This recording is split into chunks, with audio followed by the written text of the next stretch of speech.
Okay, so this week, we're not playing any games. We're going to Computex in a couple of days. I want to say special thanks to Z Workstations for hooking us up with a rig to edit while we're gone. And, well, Pistol's going to be using it to edit. The thing is freaking ridiculously fast. Check out our video on that, guys, down in the description. Also, thanks to ASRock. Check out our booth coverage on their Intel and their AMD. We got two different videos for them. Next up, when you go on these trips, it's important to get your shit together, right? So Justin's laptop was just in a mess. So we fixed that up. Video below just showing the stuff we're doing before we leave for Computex. We'll make a video on that too. Why not? More videos. That's what you guys want, right? Loot Crate.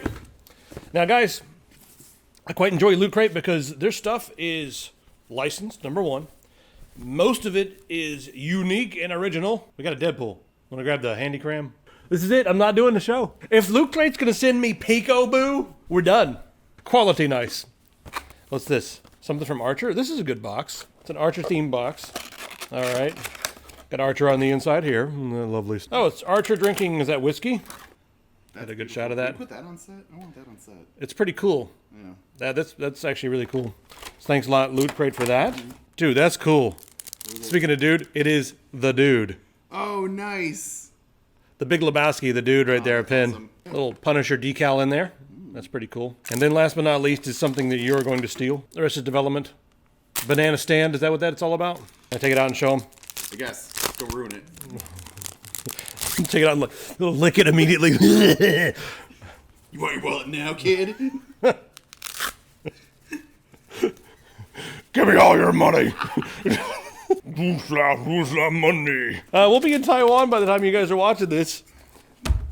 So that's Loot Crate. Check them out, lootcrate.com. This is just their general crate, but they've got gaming crates. They've got all the different varieties of just different nerddom and geekdom.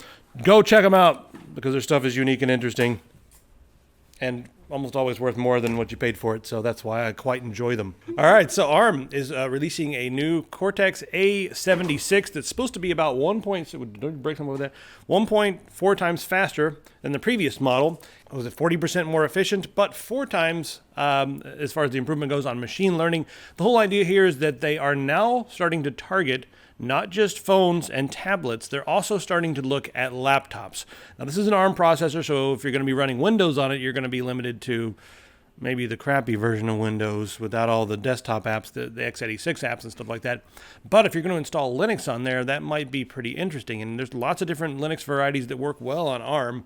So some really low-powered laptops that last a very long time using an ARM processor is going to bring the price down. It's going to be really efficient for battery. It's going to be nice and fast. And if we get those things just flooding the markets, maybe some of the developers will start looking at Linux as a bigger, a bigger market. That's the real benefit, I think, here. Who knows? But that looks pretty cool. All right, so there's some leaked emails that have come out. If you guys did not know, there's a project that Google has been working on with the Pentagon. And the project is called Project Maven. And what they said is they were only working on some image processing software to help the government look at what the drones are looking at and use artificial intelligence to tell what they're looking at, I guess. So, this came out, and a lot of people who worked at Google were like, what are you doing? This is not what we stand for. What about don't be evil? And then meanwhile, in the background, Google removes don't be evil. It's kind of their company motto. It's now no longer a thing. Don't be evil. It's gone, guys. You guys should know how to be evil by now. Just leave don't be evil on there long enough for everyone to flock to you. So anyway, some emails will come out, because Google said, this is only a $9 million job. It's not that big of a deal. We're just doing them a little favor. Well, some emails have come out, and it's not just a $9 million job. It's something that could eventually become $250 million a year, and then it's also something that the Pentagon could be budgeting $10 billion a year for into this entire area of technology, and there are lots of different companies that are vying for this. Let's look at the real picture here, shall we? Thank you. Google and Amazon, among others, bid on this contract. And let's just remember something here. The way the government works right now is like we all vote people in, and they're all backed by all these corporate players, and then the corporate players come in and help change the laws. And then when they get caught, they go on TV and pretend that they're upset and they pretend that everything's okay and pretend that they're trying to take care of the people. But really, as soon as they get back behind the scenes, they're like, no, let's keep this corporatocracy going. What Google is doing here is they're getting our tax dollars to develop their own artificial intelligence drone program.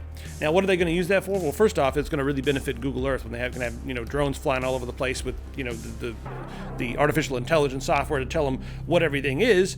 But above and beyond that, the military aspect of this, if they're working with the Pentagon, there's going to be a lot of shared technology. So Google is going to benefit from not only getting paid, but they're also going to be able to look at proprietary government stuff, proprietary weapons technology, proprietary drone weapons technology. Who knows what they could use that for? If anybody's going to be Skynet, it's going to be Amazon or Google, but probably Google, because they're the ones pretending to be the nicest. Amazon's kind of just like, yeah, we freaking, if our employees take a bathroom break, they're shot in the head. Yeah, we don't care. Look out. You guys can read, there's an opinion piece here from Tristan Green, who says that this is a bigger deal than just what they're saying. And he kind of gets into a little bit of the conspiracy, but he has some pretty good justifications as to what's going on. And I think his stuff was written before the leak happened even. So take a look at that. All right, electric cars. Lamborghini is saying that it can't be done the way it normally is because the electric car is too heavy, the battery is too heavy, and they're trying to put together a car, but they want the car to be able to go 186 miles an hour and be able to maintain that maximum speed for a few laps around the track, and you just cannot do that with the current electric cars. You know what's funny? Lamborghini also said one of the very important things for their car is that the car needs to have a nice sound.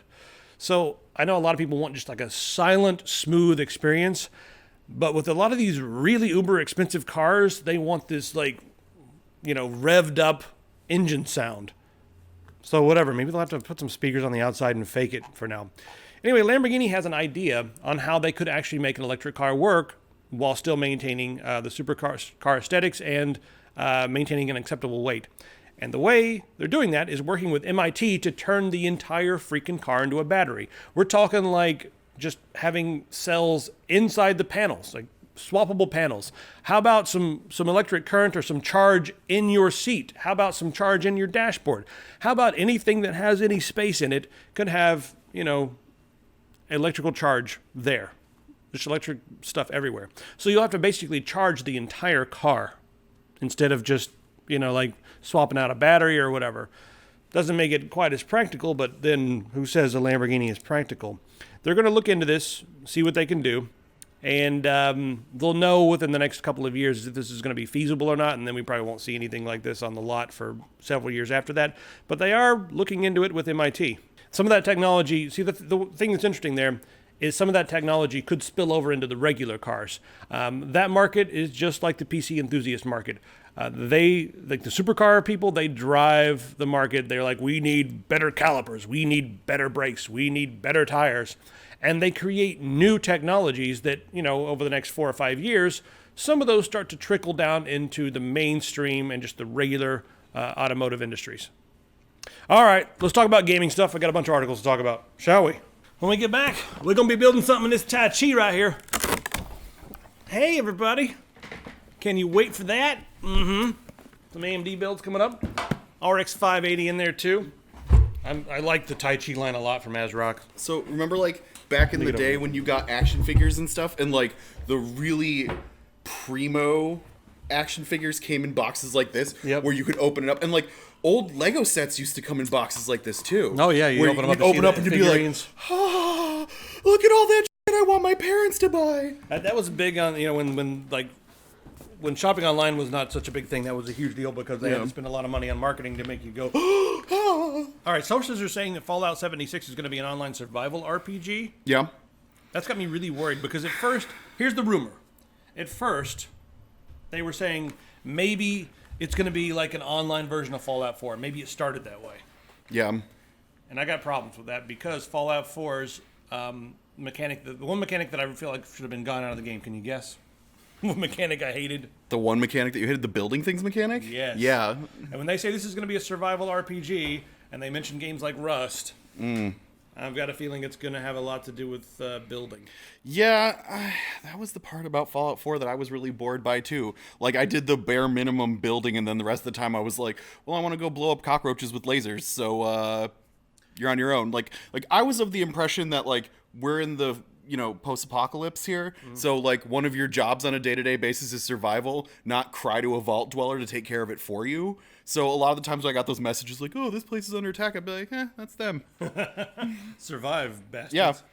Well, Fallout 76 also is going to take place probably around 20 years after the blast. We'll see what it is. I want to know what you guys think. I didn't like the building. If you like the building, is that your thing? Who knows? Are you looking forward to this? I mean, online is going to be interesting. Bethesda doing that. So, this is just a sad, sad moment here. Atari co-founder Ted Dabney has died. He is one of the co-founders of Atari, and he's the creator of Pong. And he's actually the guy who created a lot of the games that Atari worked on. And a lot of their big games initially, and Nolan Bushnell really needed him to help the company because that's what they kind of based their company on in the first place. They were just making Pong machines, but now the guys who own the Atari license are doing this with it. Yep, and there are pre-orders available for Atari boxes. I'm gonna go sideways on it. It's gonna happen. You're gonna go sideways on it? Yeah, this thing is. They're making a lot of money on the aesthetic and the style and the name Atari. That's what's happening right here. Yeah. Let's scroll down because.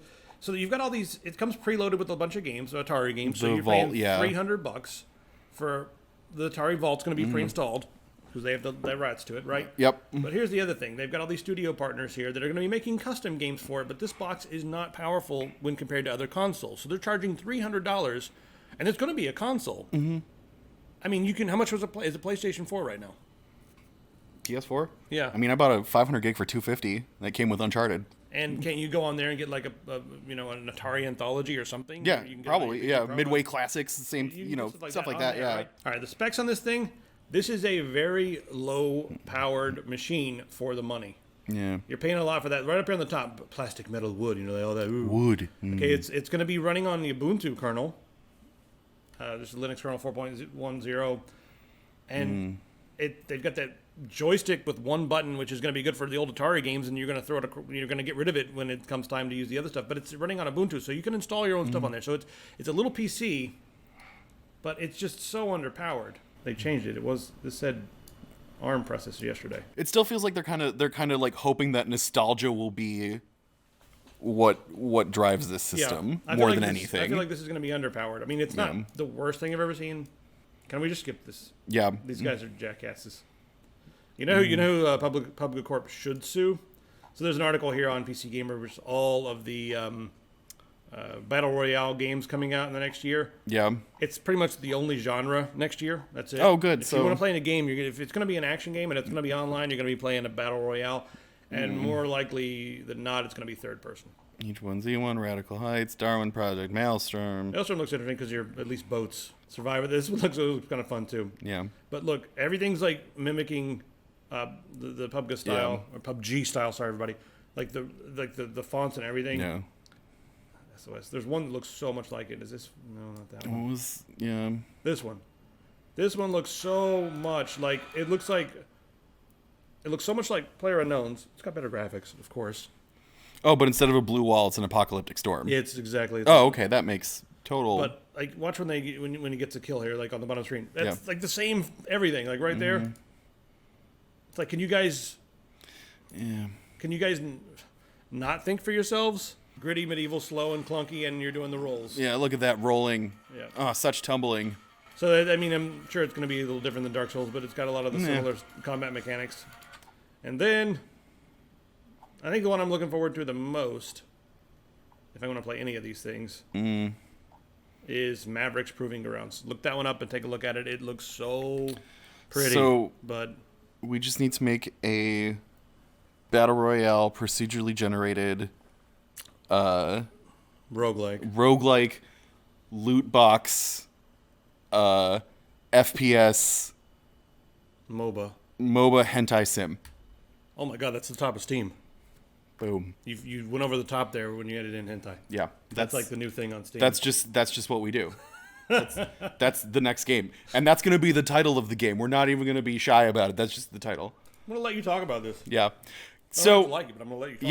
Yeah. This one. So First and foremostly, Logan begrudgingly let me talk about this on the show this week because it has nothing to do with PC gaming, really, but it has everything to do with Pokemon, which is my all-time favorite game series ever of all time to play. So the new Let's Go Pikachu and Let's Go Eevee editions have been announced for Switch, which means it's the official first Pokemon game that's coming out to a console that's not like Pokemon Snap or anything like that. It's the first like RPG experience, and it's going to be mixing with Pokemon Go, if there are people out there that are still playing that aside from me.